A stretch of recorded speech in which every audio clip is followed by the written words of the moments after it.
시청자 여러분 안녕하십니까? 쏟아지는 정보 속에서 중심을 잡는 KTV 팩트 주민 사실은 이겁니다. 팩트 지킴이 최대환입니다.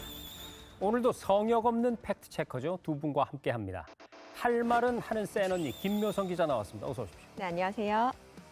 가짜뉴스 감별사 금준경 기자입니다. 어서 오십시오. 안녕하세요. 자, 본격적인 얘기에 들어가기 앞서서 구독자 100만 명에 가까운 한 유튜버가 남양 특집인가요? 한국에서 하반신만 있는 시신 37구가 발견됐다 이렇게 주장을 했는데 보셨나요? 네, 많이 접했습니다. 이 소식에 워낙 좀 논란이 돼가지고요. 네. 한 유튜버가 밝힌 입장을 한번 그대로 전하면 자신이 직접 주장한 것은 아니고요. 그게 아니라 인터넷에 올라온 정보 그리고 영상에 달린 댓글들을 소개한다라면서 언급을 한 거거든요. 그 댓글 중에서는 자신을 검사라고 밝힌 신원 미상의 누리꾼이 남긴 댓글도 있었습니다. 그 내용은 하반신 시신이 37구나 발견이 됐다. 비공개 수사도 150건 이상이다라는 내용이었습니다.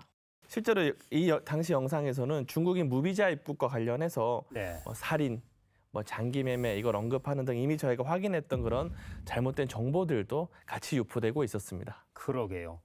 그러니까 확인되지 않은 댓글 하나가 마치 베일에 가려진 한국의 현실이 들통났다. 뭐 이런 것처럼 해외까지 전달이 된 셈인데요.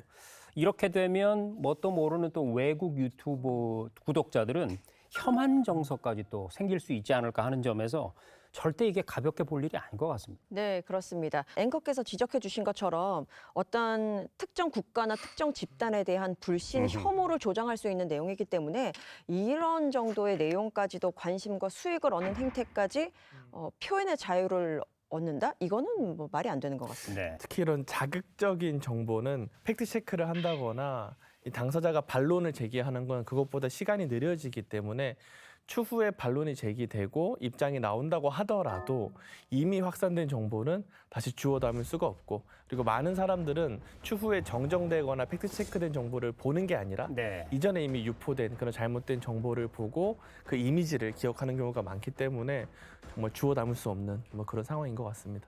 자, 그런데요. 이와 비슷한 일이 인터넷상에서도 다시 한번 벌어졌습니다. 최근에 SNS를 뜨겁게 달군 이른바 마약 좀비 영상인데 혹시 두 분도 보셨습니까? 네, 봤습니다. 사실 영상만으로 보면 굉장히 충격적이었어요. 그러게요. 우리나라 맞아라는 의문이 들기도 하고요. 한 여성은 맨발로 막 뛰어다니다가 바닥을 뒹굴기도 하고 기다가. 기어다니기도 네. 하고요. 또 한 남성은 고개와 팔을 축 늘어뜨린 채로 한참을 그냥 망부석처럼 서 그게 더 있는 무섭더라고요. 모습이거든요. 저 같아도 이 모습을 보면서 이거 혹시 마약한 거 아니야? 라고 의심을 하게 됐는데 워낙 그러한 사건 사고를 많이 접했기 때문에 네. 바로 의심으로 번지더라고요. 그러니까요. 실제로 마약을 투약한 게 맞습니까? 좀 구분해서 봐야 되는데 지난달에 수원역 인근에서 20대 여성이 이상행동을 보인다 이런 신고를 받고 경찰에 출동을 했었는데요. 네. 그 결과 마약 간이 검사를 했는데 필로폰 양성 반응이 나왔고 본인 역시도 투약 사실을 인정했습니다.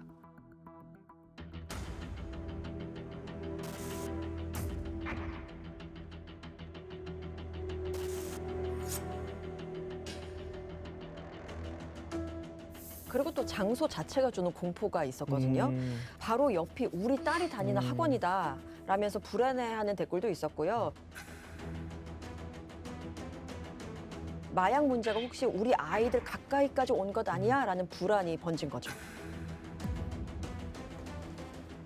그렇다면 큰 논란이 됐고 인구에 회자됐던 이 홍대 영상 이거 어떻습니까? 마약 투약 사실이 확인이 됐나요? 확인되지 않았습니다. 실제로 홍대 일대를 관할하는 마포경찰서 발표에 따르면요. 네. 영상이 촬영된 장소 일대에서 마약 투약으로 신고가 들어온 것도 없었고 당연히 검거된 사례도 없었다고 합니다. 아하. 그래서 영상 속에 있는 모습만으로 이제 우리나라에서도 홍대에도 마약 투약자가 나타났다라고 주장을 하는 건 좀 과해 보입니다.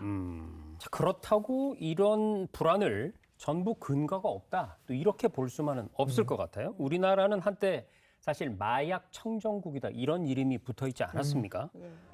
그런데 학생들 주변에까지 마약에 침투했던 사건이 실제로 얼마 전에 벌어졌었잖아요. 네, 그렇습니다. 굉장히 충격적인 사건이었어요.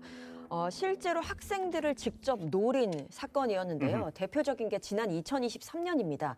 강남의 학원가에서 벌어진 이른바 마약 음료 사건인데요. 서울 대치동 학원가에서 고등학생들에게 마약이 든 음료수를 건넨 일당이 경찰에 붙잡혔습니다. 거기도 학구열이 굉장히 높잖아요. 네. 다른 곳보다 더더욱. 그러다 보니까 학생들한테 기억력과 집중력에 좋은 음료야라고 속여서 필로폰 성분이 든 음료를 마시게 한 다음에 범죄 일당이 피해 학생 부모한테 자녀가 마약을 복용했다라면서 신고하겠다. 금품을 요구하는 협박으로까지 이어진 사건이었습니다. 이게 실제로도 학생들이 오가는 학원가에서 벌어진 일이기 때문에 네. 학생들 그리고 무엇보다 학부모들의 충격이 상당했다라고 볼 수 있을 것 같습니다. 실제로 관련 기사나 영상의 댓글을 보면은 이걸 받아 마신 학생은 트라우마가 평생 가지 않겠냐. 그러게. 앞으로 전단지나 뭐 음료는 받지 말라고 자녀들에게 신신당부를 해야겠다. 뭐 이런 댓글들이 있었습니다. 네. 네, 그렇습니다. 아이한테 남이 주는 음식, 뭐 음료, 간식 이런 거 절대 먹지 마. 아예 받지도 말아라라고 당부를 해야겠다라는 반응도 있었고요. 실제로 당시 대치동에서는 아이를 직접 등하원시키거나 텀블러를 따로 챙겨주는 네. 부모들도 많았다고 하는데요. 뉴스에서나 보던 마약이 혹시나 우리 아이에게까지 닿는 것 아닐까 불안이 현실로 드러난 사건이기 때문에 더욱더 조심하는 분위기였습니다. 그렇습니다. 중고등학생 주변에서 발생한 사건이었기 때문에 더 충격적이었는데 그러면 성인들인 이 대학가의 상황은 어떤가요? 대학가도 마찬가지라고 할 수가 있는데요. 실제로 2023년 이제 홍익대학 주요 캠퍼스 곳곳에서 액상 대마를 광고하는 전단지 이런 카드가 발견됐습니다. 네. 이런 내용이 있었다고 합니다. 영감이 필요한가? 액상 대마를 준비했다. 완전히 합법적이다라는 식의 문구를 영어로 써서 카드로 곳곳에 이제 뿌려 놓은 거죠. 그래서 뒷면에는 QR 코드까지 있었습니다. 그래서 당시 학교 측에서는 해당 카드를 다 수거를 하고 네. 학생들한테 QR 코드에 있는 링크에 들어가지 말라라고 신신당부를 해야 되는 상황이 됐습니다. 네. 그리고 2024년에는 조금 더 범위가 넓어지거든요. 네. 수도권 대학생들이 가입한 연합 동아리, 그러니까 평범한 연합 동아리를 통해서 마약이 유통된 사건이었습니다. 13개 대학 학생 300여 명이 가입한 대규모 연합 동아리였는데요. 회장이 고급 호텔, 리조트 이용할 수 있어 라면서 혜택을 내세웁니다. 그렇게 해서 회원들을 모집하는 거죠. 그리고 난 다음에 그 회원들을 상대로 해서 마약을 유통한 것으로 조사가 됐습니다. 처음에는 액상 대마를 먼저 권하고 난 다음에 점차 필로폰, 뭐 LSD 같은 더 강한 마약까지 유통하는 것으로 드러났습니다. 상황이 이 정도면 뭐 마약 문제를 쉬쉬한다고 해결될 일이 아닌 것 같고 학생들에게 마약의 위험성을 미리 제대로 알려주는 어떤 확실한 예방 교육 같은 게 필요할 것 같은데요. 네, 그래서 실제 학교에서도 마약을 포함한 약물 오남용 예방 교육을 하고 있습니다. 네. 교육부 같은 경우에는요, 학교 급별 법정 교육 시간을 두고 있고요. 또 올해는 예방 교육이 효과적으로 이루어질 수 있도록 교사용 지도서를 개발하고 교직원 대상 원격 연수 과정도 운영하고 있습니다. 저희 때만 해도 이제 흡연을 하면 얼마나 위험한지 그러게요. 폐가 썩어가는 그런 교육을 네. 했었는데 이제는 마약 예방 교육을 해야 되는 상황인데요. 이게 경찰에서도 대응을 하고 있습니다. SPO라고 해서 스쿨 폴리스 오피서 학교 전담 경찰관 측에서 이제 연령과 학교 급별 성격에 맞는 범죄 예방 교육을 따로 실시를 하고 있습니다. 호기심 자체를 누를 방법은 좀 없지 않을까라는 생각도 드는데요. 실제로 기사를 보니까 한 초등학교 6학년 학생이 마약 예방 교육을 받고 난 다음에 집에 와서 엄마한테 물었답니다. 엄마도 마약 먹어봤어? 맛이 어때? 뭐 이렇게 물어봤대요. 네. 부모 입장에서는 마약의 위험성을 알려주려고 한 교육인 건 알겠는데 혹시 반대로 마약에 대한 호기심을 키운 건 아닌지 걱정을 또 한다고 하더라고요. 이게 딜레마 상황인 것 같은데요. 그렇네요. 네. 그렇다고 마약에 대해 아예 알려주지 않을 수도 없고 네. 또 교육을 하자니 또 문제가 되는 경우도 있는데 어쨌건 아이들의 연령, 눈높이에 잘 맞춰서 위험성을 어떻게 정확하게 전달할 것인가. 이게 단순히 호기심을 유발하는 게 아니라 네. 위험성에 대한 명확한 경고가 필요한 식으로 교육의 내용과 방식에 대해서 좀 디테일한 고민이 필요한 것 같습니다. 그러게요. 그렇지 않아도 실제 통계를 보면 이 마약류 사범의 연령대가 갈수록 낮아지는 현상이 나타나고 있죠. 맞습니다. 마약 사범의 저연령화. 이거는 이미 통계로도 나타나고 있는데요. 네. 대검찰청이 발표한 2025년 마약류 범죄 백서를 보면 2024년부터 30대 이하가 전체 마약류 사범의 60%를 넘어섰다고 합니다. 올해 상반기 적발된 마약 밀수 사범에서도 30대 이하가 전체 59.3%를 차지했고요. 특히 10대가 지난해 상반기에는 1명이었는데 올해에는 이미 14명으로 늘어난 상태입니다. 네. 이 10대가 마약 범죄에 많이 연루되고 있다. 이 정말 우려스러운 대목인데요. 그 10대 청소년들은 또 입시 준비를 하거든요. 맞아요. 이걸 먹으면 집중이 엄청 잘 된대. 이런 식으로 또 유혹을 한단 말이에요. 맞아요.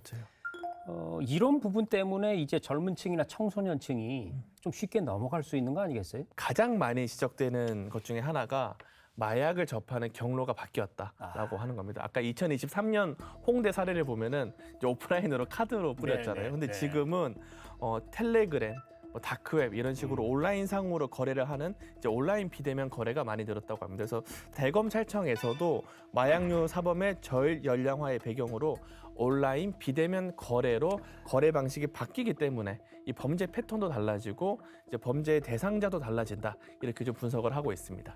게다가 액상형 합성 대마처럼 전자담배와 외형이 비슷한 형태도 있고 아니면 위험성을 감춘 마약이 아닌 것처럼 이 기분 좋아지는 담배다, 살 빠지는 약이다, 집중력을 높여주는 약이다라고 둔갑을 해서 접근하는 경우도 많았습니다. 그렇습니다. 진짜 이건 전 사회적으로 나서야 되는 문제인 것 같은데 상황이 이렇다면 이제 정부와 수사기관의 대응 매우 중요할 것 같거든요. 단속은 지금 어떻게 이루어지고 있나요? 네, 대검찰청 자료에 따르면 지난해 단속된 마약류 사범은 23,403명입니다. 2023년 이후에 3년 연속 2만 명을 웃돌고 있어요. 그리고 경찰청이 발표한 자료도 있는데요.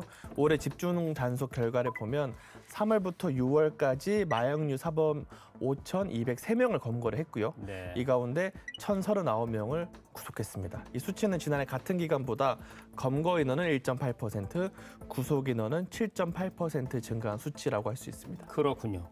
그런데 우리가 잘 알고 있다시피 모든 범죄가 마찬가지겠지만 단속만으로는 결코 해결되거나 뿌리가 뽑히지 않습니다. 뭔가 좀 더 근원적이고 종합적인 대책이 있어야 될 텐데 정부 대응 어떻게 이루어지고 있나요? 우선 SNS와 다크웹 등을 활용한 온라인 비대면 또 점조적 형태의 그런 범죄에 대응하기 위해서 경찰이 신분을 비공개하고 위장 수사 제도를 할 수 있도록 법제화가 됐습니다. 네. 이전에는 이제 신분을 숨기고 수사를 할 수가 없었죠. 그래서 이게 법제화되면서 조금 더 은밀한 수사가 가능하게 됐고요. 또 수사관이 신분을 밝히지 않고 범죄 현장에 접근할 수 있게 됐고 또 가상의 신분을 만들어서 거래에 응하는 과정에서 본인이 이제 체포할 수 있는 법적 근거를 마련할 수 있도록 제도가 좀 바뀌었습니다. 네, 그리고 예방에도 좀 힘쓰고 있는 모습인데요. 일단 네. 식약처는 올해 전국 40개 대학에서 대학생 마약 예방 활동단을 운영하고 있습니다. 그리고 보건복지부 같은 경우에는요. 마약류 중독자 치료비 지원 예산을 지난해 7억 2천만 원에서 올해는 13억 5천만 원으로 확대했습니다. 사실 마약이라는 게 단속해서 잡는 데서 끝나는 게 아니라 네. 이들이 치료와 재활을 통해서 이제 다시 마약에 손대지 않도록 하고 또 다시 이들이 마약에 손대지 않아야 또 주변에 또 이런 범죄를 더 할 수 없게 만들기 때문에 더 본질적인 그런 대응도 함께 하고 있다라고 볼 수 있습니다. 네, 자 마약 문제는 분명히 모두가 나서서 경계를 해야 합니다. 하지만 확인되지 않은 의심에다 타인의 실제 얼굴까지 더해서 사실처럼 퍼뜨려서는 안 되겠죠. 홍대에 마약 좀비가 나타났다는 주장, 관할 경찰의 확인 결과 확인된 사실이 아니었습니다.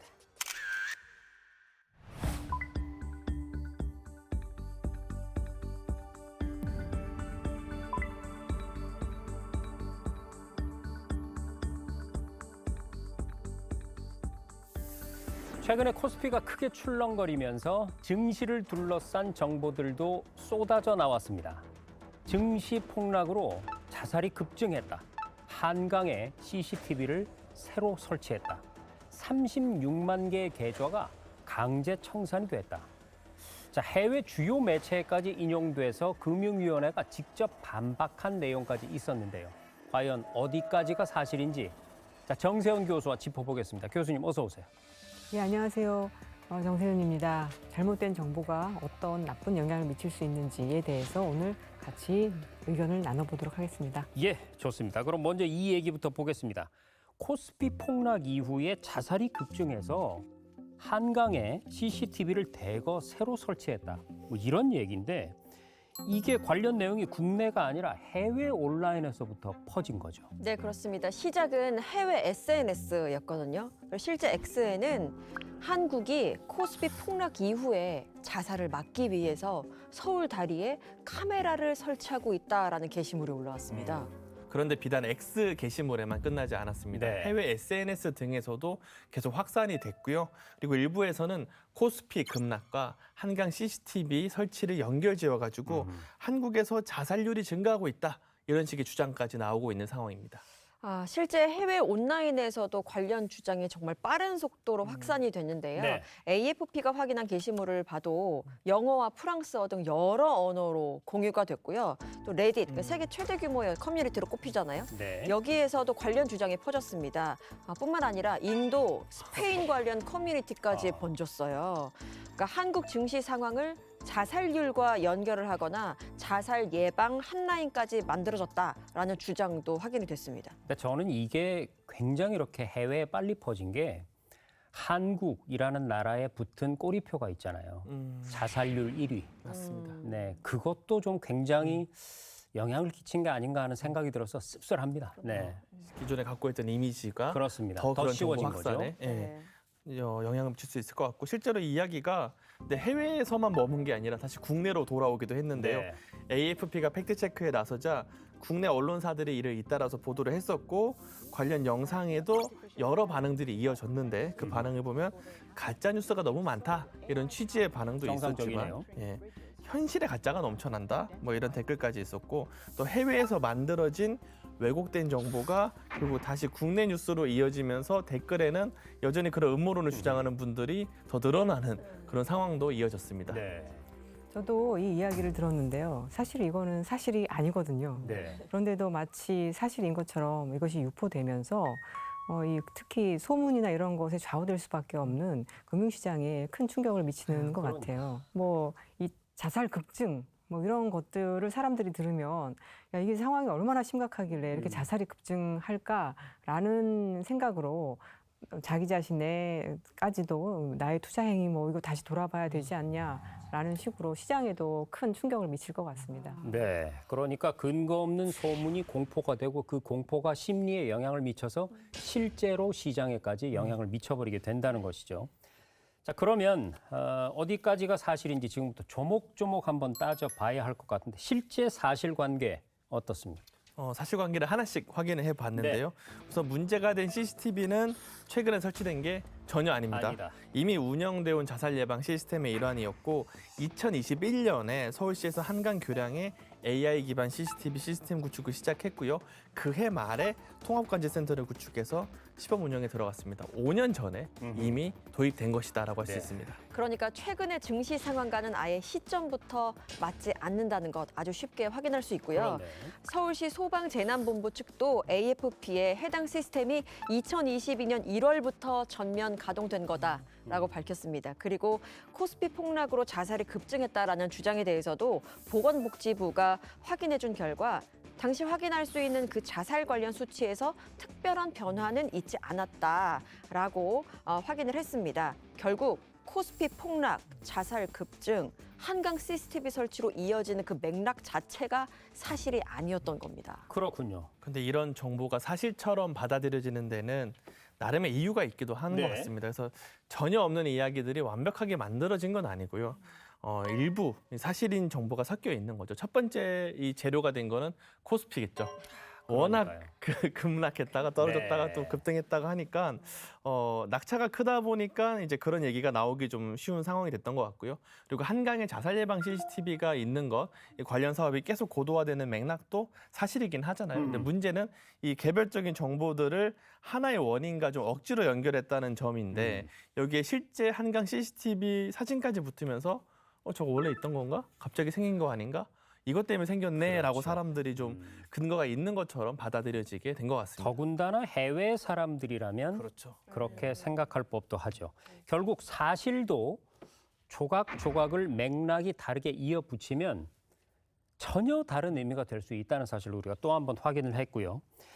자, 이번에는 숫자 논란 좀 확인하겠습니다. 바로 36만 계좌 얘기인데요. 이 얘기 역시 해외 언론과 SNS를 거치면서 확산이 많이 됐죠. 네, 그렇습니다. 그런데 이번 내용은요, 앞서 한강 CCTV 사례와는 조금 다릅니다. 네. 해외 투자 관련 콘텐츠를 통해서 확산된 부분인데요. 한국의 레버리지 투자 계좌 120만 개 이상이 마진콜을 받았다. 그리고 32만에서 36만 계좌가 완전히 청산됐다라는 내용이었습니다. 자, 교수님, 조금 전문적인 용어가 나와서 제가 여쭙는데 마진콜을 받았다. 뭐 이거랑 또 강제 청산됐다. 이게 어떤 의미인가요? 주식 투자를 할 때 자기 돈 100%로 하면은 이런 일은 발생하지 않는데요. 네. 자기 돈 조금과 또 빌린 돈으로 하게 되면은 자기 돈 그 부분을 이제 우리가 증거금, 영어로는 그걸 마진이라고 부르거든요. 네.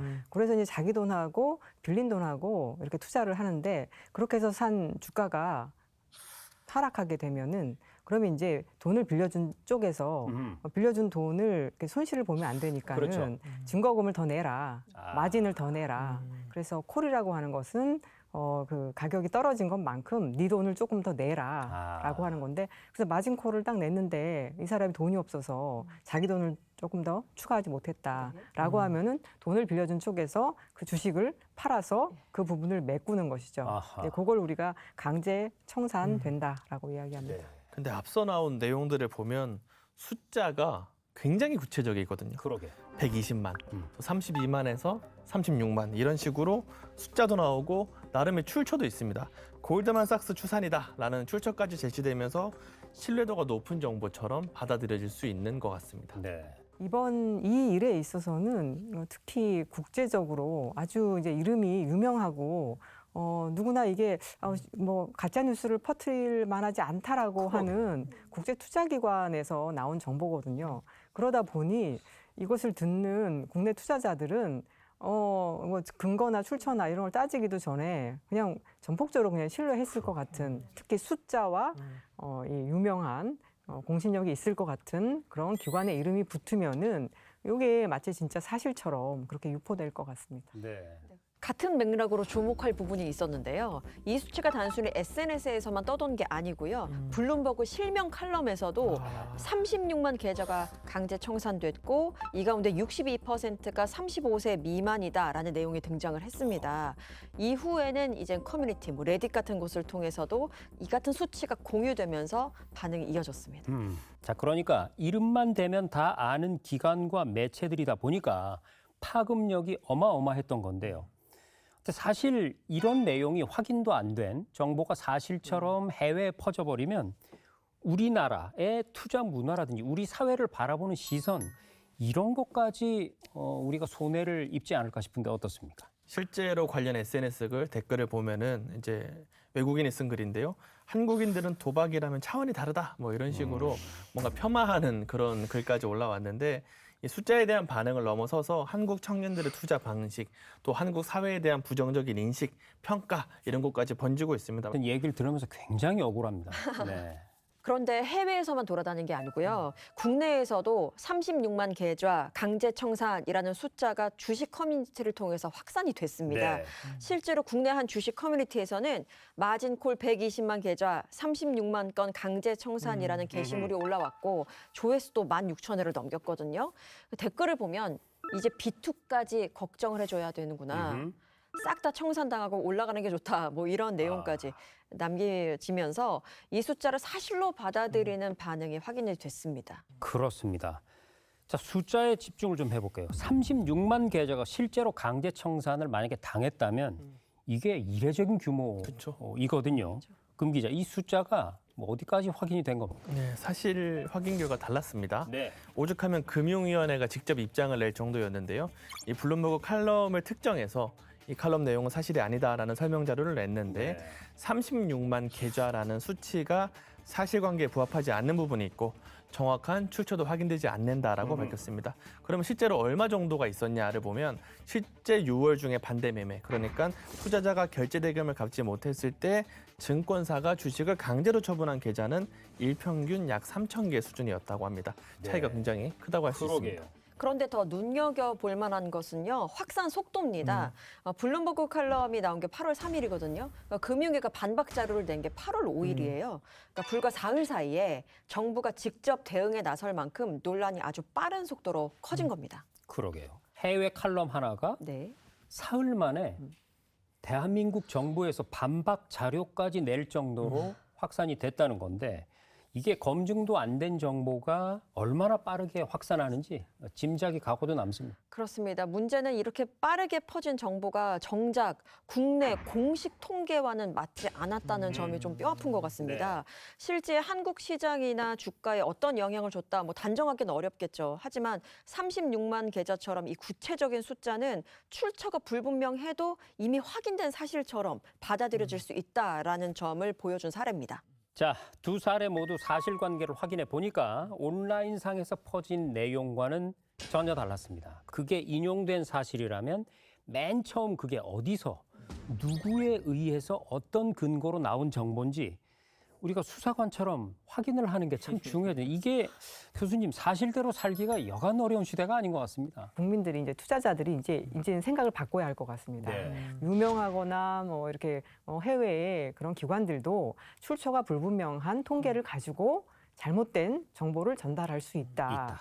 그렇기 때문에 사실은 나에게까지 알려진 정보라고 하는 거는 그렇게 희귀하지 않은 정보니까 빨리 이 정보에 내가 빨리 반응해야 되겠다 이렇게 할 필요는 그렇죠. 없지 않을까. 이제는 조금 그래? 그런 것이 있었어? 이게 맞는 거야? 라고 하는 것을 체크를 한 번 정도는 해봐야 하지 않을까 그렇게 생각이 됩니다. 그리고 여기에서는 외신이라는 키워드도 굉장히 큰 몫을 한 것 같습니다. 외신에서 보도를 했다고? 그럼 믿을만하지 않겠어? 네. 외신 자체가 주는 신뢰도를 무시할 수 없는 것 같아요. 검증이 안 된 이야기라고 할지라도 해외에서 나온 정보라는 이유로 사실처럼 받아들여지는 경우가 바로 이 경우였던 것 같습니다. 그렇습니다. 자, 해외에서 그것도 유명 매체에서 나온 정보라고 해서 그 자체로 사실이 되는 건 절대 아닙니다. 최초 정보의 출처가 어디고 어떤 과정을 거쳐서 만들어진 정보인지까지 꼼꼼하게 살펴볼 필요가 있는 시대가 됐습니다. 이번 사례에서 우리가 확인할 수 있습니다.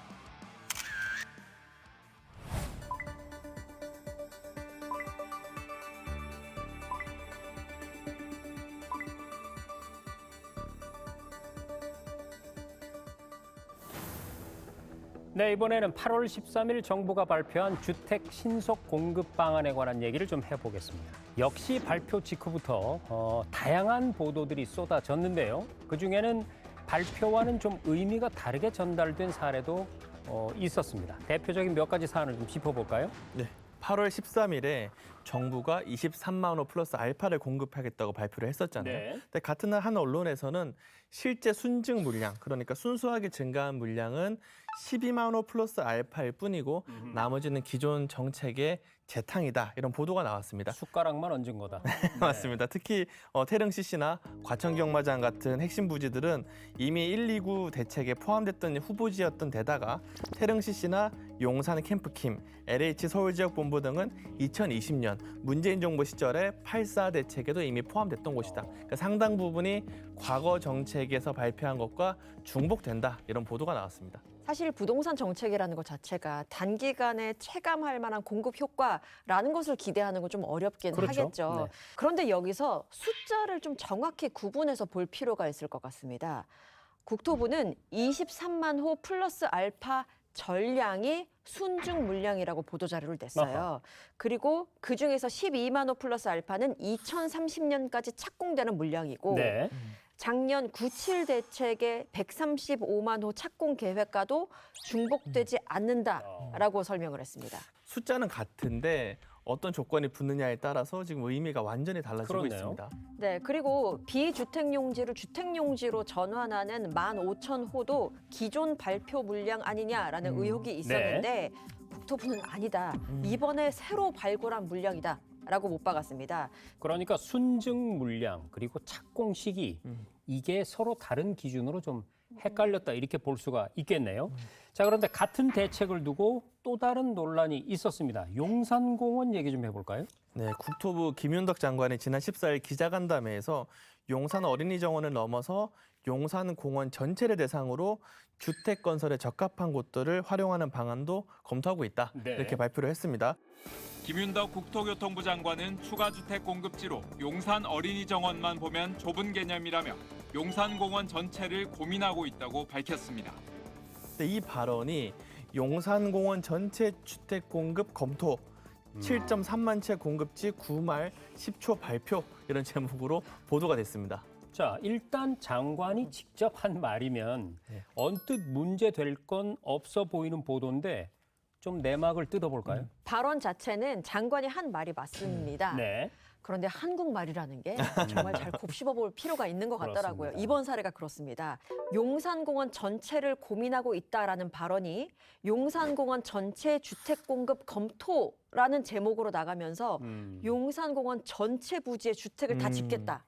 라는 의미로 받아들여질 여지가 생겨버린 거예요. 그러다 보니까 국토부가 다음 날에 별도로 해명 자료를 냈습니다. 용산공원 전체 부지를 대상으로 그중에서 어디가 주택 건설에 적합한지 검토를 하겠다라는 것이지 네. 부지 전체의 주택을 다 짓겠다라는 의미는 아니다라고 설명을 했습니다. 자, 다음은 주택 공급이 아니라 주택 소유 통계 얘기를 좀 해보겠습니다. 비거주 1주택자가 최소 409만 호 이런 보도가 나오는데 이 숫자 어떻게 나온 거죠? 네, 국가데이터처 주택 소유 통계를 보면요. 네. 2024년 말 기준으로 주택이 있는 시군구와 또 다른 지역에 거주하는 사람이 소유한 주택이 약 409만 호로 집계가 됐습니다. 네. 보도에서는 이 숫자를 바탕으로 비거주 1주택자 규모를 추정을 한 건데요.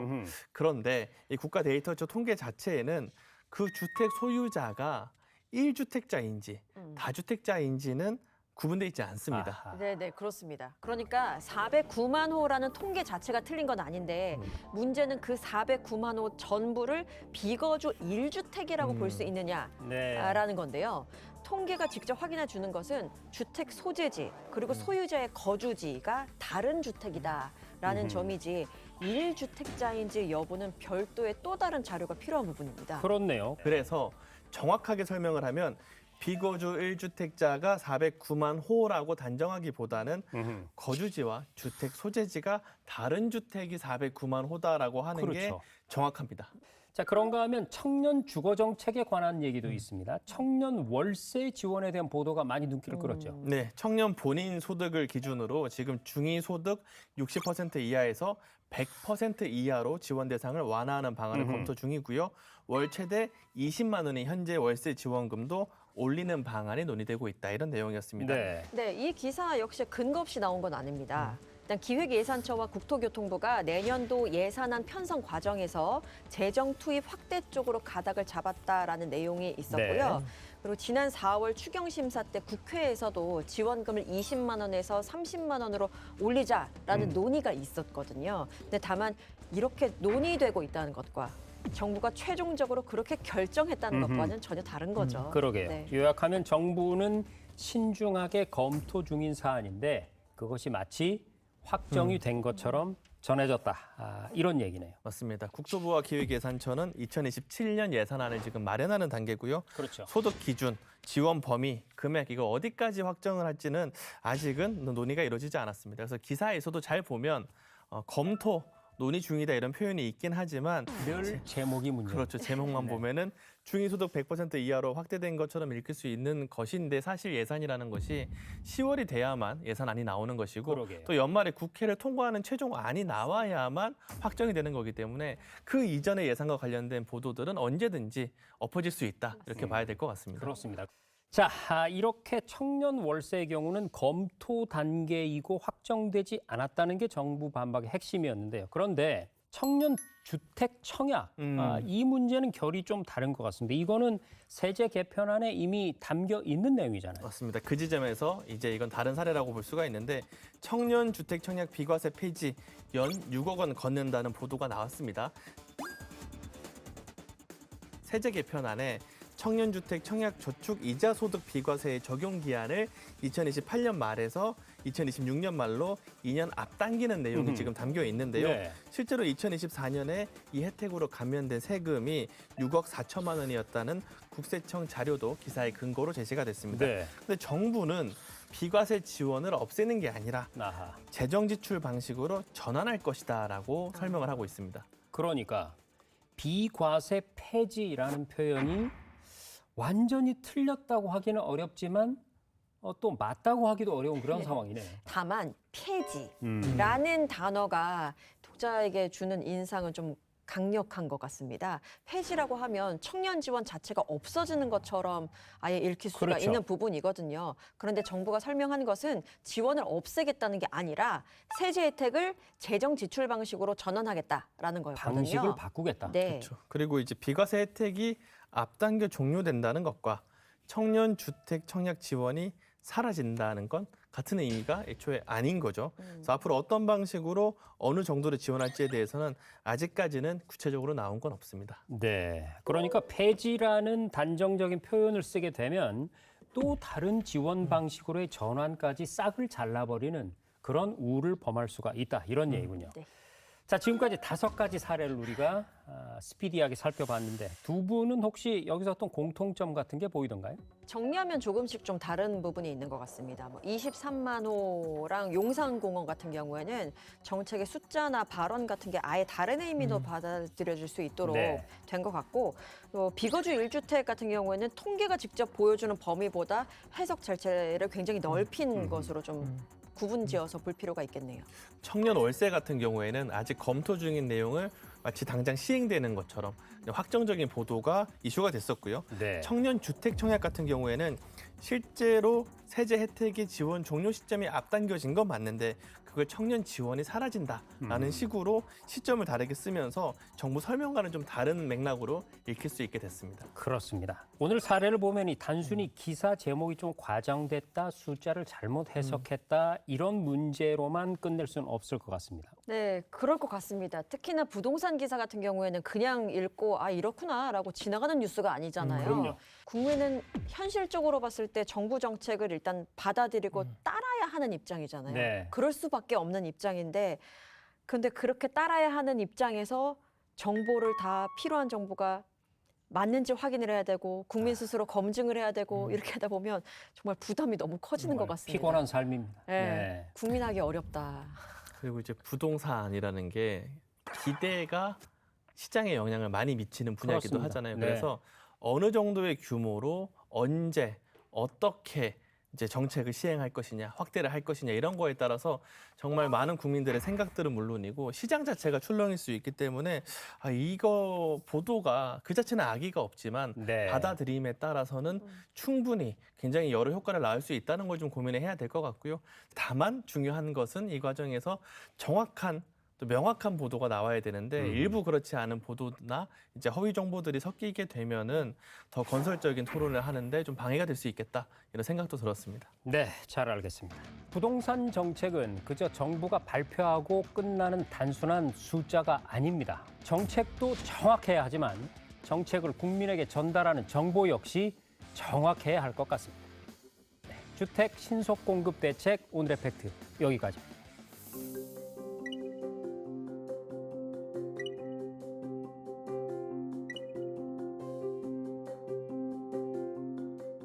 진실이 신발을 신는 동안 거짓은 세상을 반바퀴 돈다. 빛의 속도로 퍼지는 정보들 속에서 팩트를 찾아내는 작업을 저희가 여러분과 함께 하겠습니다. 시청해주신 여러분 고맙습니다.